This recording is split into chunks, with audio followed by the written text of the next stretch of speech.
რაც წინა რეჟიმებთან ერთად არჩევნების გაღალბება იწყებოდა ყოველთვის ეგრით პოლებით და შემდგომ მიდიოდა მითითებები საარჩევნო კომისიებზე, რა ოქმე უნდა დაეწერათ. ეხლა მე მოუწოდებ ჩვენს წარმომადგენლებს საარჩევნო კომისიებში. ბოლომდე იბრძოლეთ თითოეული ხმისთვის. ჩვენ არა მარტო ბარიერი გადალახული, არამედ აღებული გვაქვს ძალიან ბევრი ხმა. ჩვენი ხალხის ხმა, ჩვენი ხალხის ნდობა. 17 წლის თავგანწირული ბრძოლის შემდეგ პირველად მივემართებით უმაღლეს საკანონმდებლო და წარმომადგენლობით ორგანოში, პარლამენტში და ჩვენს ხალხს ეს სამართლიანი მხარდაჭერა, ეს გმირული მხარდაჭერა უნდა გადაუხადოთ საქმით და არა სიტყვით, შედეგებით და არა პერსპექტიული არარეალური დაპირებებით. შესაბამისად, იყავით ძალიან მტკიცეთ, არ დაიხიოთ უკან, იბრძოლეთ ბოლომდე, ხალხი თქვენს გვერდით არის, სოფლიო საზოგადოება თქვენს გვერდით არის, არ წაგიცდეთ ვერცხლზე და ფულზე ხელი და ბინძურწიან დადებებზე, რომლებიც იქნება უამრავი და არა მარტო ქართული ოცნებისგან, ხას უსვავ, შესაბამისად, პარლამენტში ჩვენ ვართ შესულები, პარლამენტში ლეიბორისტული პარტია იქნება, მიუხედავად იმისა, ეგზიტ პოლის შემკვეთებს ერთი პარტიიდანაც და მეორე პარტიიდანაც უნდათ ჩვენ დანახვა იქ თუ არ უნდათ. სხვა შემთხვევაში ჩვენ ისე თავდაყირა დავაყენებთ ივანიშვილის რეჟიმს და მის სატელიტებს. თუ აეროპორტზე გაქცევა ვერ მოასწრუნდათ თვითმფრინავის დაკვოკვა. ამის დრო მათ მოუვიდა და ამის განმახორციელებელი იქნება ის 50%, ანუ ნახევარი ამომრჩევლის, რომელიც დღეს არ მოვიდა არჩევნებზე და რომელიც არის საპროტესტოდ განწყობილი და რომელსაც ხელში ამოუვიდა აი ეს დამღუპველი სიღატაკის, სიცრუის და თაღლითობის რეჟიმი, რომელიც ჩამოუყალიბა ბიძინა ივანიშვილმა. ანუ თქვენ თვითონ პასიური იყო ამომრჩეველი. ცოტა ჭკუით იყოს ბიძინა ივანიშვილი. ცოტა ჭკუით იყოს, თორე მას შეიძლება მოენატროს არა მარტო საკუთარი ჭორვილა, არამედ საკუთარი მილიარდები, რომელიც დაბანდებული აქვს იქ, სადაც დაბანდებული აქვს და მას შეიძლება მოენატროს ლუკმა პური და გაიგოს რა ხასიათზეა ადამიანი, როცა იქ-ექება ნაგვის ბუნკერში მისი უხვი დაპირებების შემდეგ, მისი საოცარი მეოთხე წლის შემდეგ. ცოტა ჭკუით იყავით ყველა. მე ძალიან გაფრთხილებთ არა აგრესიულად და აგრესიულობასაც ნახავთ, როცა თქვენ გააგრძელებთ იმას, რისი განხორციელებაც გინათ, არ გამოგივართ. შესახებ მინდა გკითხოთ, იმ შემთხვევაში თუ ცესკოს მონაცემები დაემთხვა ეგზიტ პოლებს, რომელიც რუსთავიორმა დადო, ლეიბორისტული პარტია რას ისამს? რუსთავიორმა რა დადო? რუსთავიორმა რაც დადო, განაცხადა, რომ ეს არ არის სრული, რომ აქ არის ცდომილება პროცენტ ნახევარი, ამ განცხადებითაც კი შესული ვართ პარლამენტში, ხო? პროცენტ ნახევარი ცდომილებითაც კი, მაგრამ ეს არის ყველაფერი სისულელე. აი როცა ამბობდნენ რომ აი რუსთავიორთან შეკრულები ხართ და ნაციონალურ მოძრაობასთან შეკრულები ხართ, აი ხლა იმ ადამიანებმა ალბათ სანთელი უნდა დაანთონ და პირჯვარი გადაეწევონ და ღმერთთან ბოდიში მოიხადონ, ღმერთთან მაინც იმ სიბინძურისათვის რა კამპანიასაც გვიგორებდნენ. ჩვენთვის ოცნებაც და ნაციონალური მოძრაობაც არის ერთი მგლის ორი სახეობა. არაფერი განსხვავება ამ ორ ძალას შორის არ არის და არაფერი განსხვავება ჩვენს მიმართ მათ მიერ შეკვეთილ ეგზიტ პოლებში რო არ იქნებოდა, ეს ჩვენ ძალიან კარგად ვიცოდით. თქვენ რა მონაცემები გაგაჩნიათ, აი მაგალითად რეგიონებში მინიმუმ 15%. და ეს 15% დადონ. ეს 15% გამოაჩინონ. სანამ ჩვენ გამოაჩენთ და მე უკვე მათთვის გვიანი იქნება. მე მიხეილ სააკაშვილით სამუდამოდ იქნება იქით გაღმა, ზღვის და ოკეანის გაღმა, სევდიანი თვალებით მოцქირალი საქართველოსკე. და ივანიშვილი საერთოდ გაასწრებს თორა საქართველოსდან, ეგ მეც არ ვიცი ამ წუთში. დაადონ ის 15%, რომელიც ჩვენ ავიღეთ და დაანებონ გაყალბებას თავი და მე ვაფრთხილებ ამ ქალბატონს, რომელიც ცენტრალურ საარჩევნო კომისიაში მოღვაწეობს და რომელსაც ივანიშვილმა რამდენიმე მილიონი უკვე დაუდო ოფშორულ ზონაში ქთამად, ეგ შხამად ამოუვა ის ქთამი, რომელიც სამშობლოს გაყიდვით აიღო.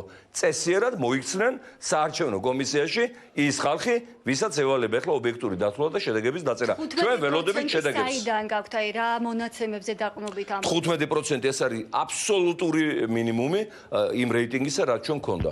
იმ ხარდაჭერისა, რომელიც ჩვენ ხალხში გქონდა. აბა ახლა ვის ექნებოდა რეიტინგი, მითხარით, ქვეყნის დამღუპველ, გამანადგურებელ, სიღატაკის და სიღარიბის მამას, ბიძინა ივანიშვილს, მაშინ ჩვენი ხალხი ადეკვატურობაში ეჭვუნდა შეიტანონ და მე ამაში არასოდეს ეს შორ შევიტან. ან ვის ექნებოდა რეიტინგი ახლა 9 წელი რომ მართავდა ქვეყანას და ქვეყანა მიიყვანა ივანიშვილამდე და ქვეყანა შაგრენის ტყავივით დააპატარავა და ოკუპანტები აგერ მოვიდნენ ტრასიდან 300 მეტრში. ეხლა იმას ექნებოდა რეიტინგი. რეიტინგი ქონდა მარტო ლეიბორისტულ პარტიას. თუ ეხლა ლეიბორისა მაჟორიტარებთან დაკავშირებით რა სიტუაციაა, რა ინფორმაციას ფლობს? მაჟორიტარებთან არაფერი ინფორმაცია ჩვენ არ გვაქვს. ითვლება ხმები ასევე შეეცდებიან მაჟორიტარული არჩევნების თავდაყირადაღელებას და ძალიან ბევრს გადაწყვეტს არა მარტო მაჟორიტარული არჩევნების შედეგი, არამედ მეორე ტურის შედეგები, რადგან ბევრ ოლქში პირველი ტურით ვერ გამოვლინდება გამარჯვებული, როგორც ჩანს, რადგან ამომრჩევლის პასიურობა იყო საკმაოდ მნიშვნელოვანი. სწორედ ამიტომ ყველაფერი გააკეთა ბიძინა ევრენიშვილმა, რომ არჩევნებში მონაწილეობა არ გამხდარიყო სავალდებულო საქართველოს მოქალაქისათვის, როგორც ეს ხდება საბერძნეთში, თურქეთში, არგენტინაში, ბრაზილიაში, ბელგიაში და მსოფლიოს ყველა ცივილიზებულ ქვეყანაში, რომ არ გამხდარიყო სავალდებულო, რადგანაც სავალდებულო პირობებში მოვიდოდა განრისხებული ხალხი და დღეს ბიძინა ევრენიშვილი უკვე იჯდებოდა გლდანის ციხეში. ყველაფერი გააკეთა, რომ ეს კანონი არ შემოღებულიყო და ამით დროებით გადაერიჩენა საკუთარ ვიმეორებ დროებით, წინ მას მაინც ელოდება პასუხისმგებლობა და ვერანაირი ზეიმი ქართულ ოცნებას, აიქ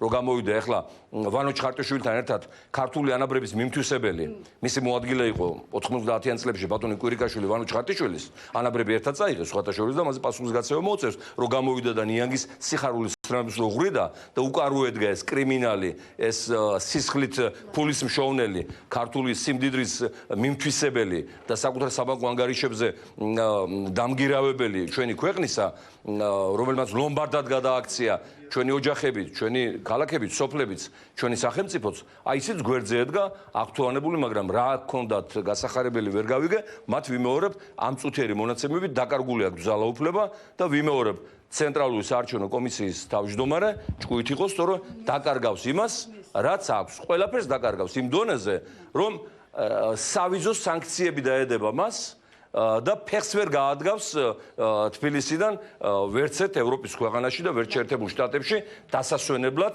დროის ატარებლად და იმ ფულის დასახარჯად, რომელსაც ბიძინა ევრენიშვილი გაიღებს აი იმ კორუმპირებული ფენის მოსასყიდად. ვიმეორებ, ლეიბორისტულ პარტიას 15%-ზე ნაკლები აღებული არ აქვს. თქვენ ძალიან კარგად იცით, რომ ჩვენ შემთხვევით არაფერს არ ვაცხადებთ და ჩვენი განცხადებები მე საერთაშორისო სასამართლოების მიერ დასტურდება, რომ ეს ასე იყო და ჩვენებად დოკუმენტალურადაც დადასტურდება თქვენი დოკუმენტალურადაც დადასტურდება, დარწმუნებული ვარ და დადასტურდება, რაც თავარია იურიდიულად და შედეგობრივად და ყოველ შემთხვევაში მე კიდევ ერთხელ მოუწოდებ ჩვენ წარმომადგენლებს უბნებზე არ გატყდეთ, ეს არის პროვოკაცია დადგმული ერთი ორსახოვანი იანუსის მიერ, რომელსაც ქვია ოცნება და ნაცები, ერთად არიან ისინი ისევ ერთად აქვს თამათ ბანკებში ანგარიშები გახსნილი, ერთად აქვს დიდი საიდუმლოებები, რომელსაც არ გათქვავენ და ერთის არსებობა მეორეს არსებობის გარანტია. შესაბამისად თქვენ არ გატყდეთ ამ ორი კრიმინალური ძალის მიერ შეკვეთილი ეგზიტ პოლების გამოცხადებით, ეს თქვენს დეზორგანიზაციისთვის არის და ასე ვთქვათ, შანტაჟისთვის არის განკუთვნილი. ჩვენ გამარჯვებული ვართ მორალურად და ჩვენ გავემარჯვოთ ფაქტობრივად. თქვენ მოისმინეთ შალო ნათელაშვილის პოზიცია და პირველი რეაქციები. ჩვენ ვრჩებით ლეიბორისტული პარტიის შტაბში პირველად მონაცემებს სავარაუდოდ თავადაც დაისვრიან და პირველად შედეგებს ჩვენს გაგაცნობთ.